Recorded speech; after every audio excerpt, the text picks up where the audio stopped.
America was changing fast after the Civil War. This was the Gilded Age. New industries were booming, and railroads stretched across the country like steel veins. Factories churned out goods day and night. Fortunes were made almost overnight. Men with names like Vanderbilt, Rockefeller, and Carnegie became incredibly wealthy. They were the new kings of America, creating a new and powerful upper class. They formed an exclusive society.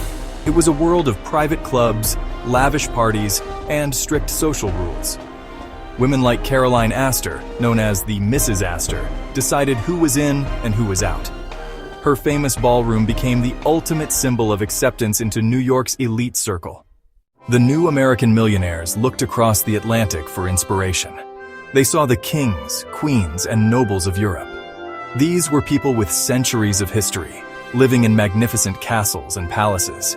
They hired French chefs, English butlers, and filled their homes with European antiques. Their social seasons were modeled on European aristocracy, moving from New York mansions to Newport cottages. Wealthy American families began seeking titled European aristocrats to marry their daughters. These young women became known as dollar princesses. Consuelo Vanderbilt was forced to marry the 9th Duke of Marlborough. Her dowry was immense. The money saved the Duke's ancestral home, Blenheim Palace. More than 100 American heiresses married into British nobility, trading family fortunes for noble titles. Nowhere was Gilded Age ambition more visible than in their homes. The Breakers, built for Cornelius Vanderbilt II, is a prime example. Completed in 1895, the mansion has 70 rooms. The Great Hall soars 50 feet high. The dining room features enormous baccarat crystal chandeliers. Its design was inspired by 16th century Italian palaces. The interior displays rare marble, gilded wood, and intricate mosaics.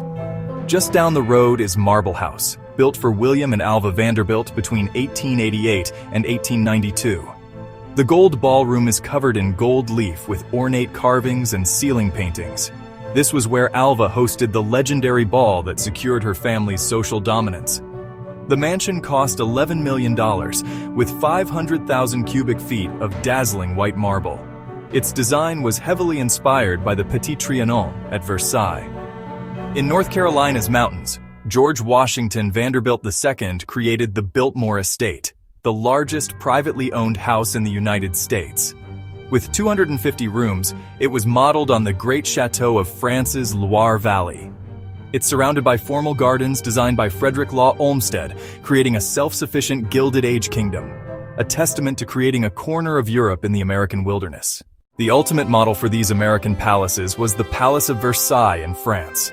Built by King Louis XIII, Versailles was the ultimate symbol of royal power. American millionaires saw it as the pinnacle of architectural grandeur and wanted to recreate its splendor. The grand halls of the Breakers and Golden Ballroom of Marble House directly echo the famous Hall of Mirrors at Versailles. These rooms featured towering ceilings, endless mirrors, and surfaces dripping with gold leaf. The formal gardens at Biltmore are a clear tribute to the gardens of Versailles designed by André Le Nôtre. These gardens demonstrated man's control over nature, providing majestic settings for outdoor parties. Every element was designed to overwhelm visitors with immense wealth and power, just as Louis XIV had done centuries earlier. Ultimately, these grand mansions were more than just homes. They were the physical embodiment of Gilded Age dreams and ambitions. They tell the story of a new American aristocracy desperate for legitimacy, trying to build a legacy out of stone, marble, and gold. They wanted to create dynasties that would be remembered for centuries, just like the royal families of Europe. These homes were monuments to a uniquely American form of ambition, the belief that with enough money, you could buy a piece of history and create a new version of royalty in a democratic land.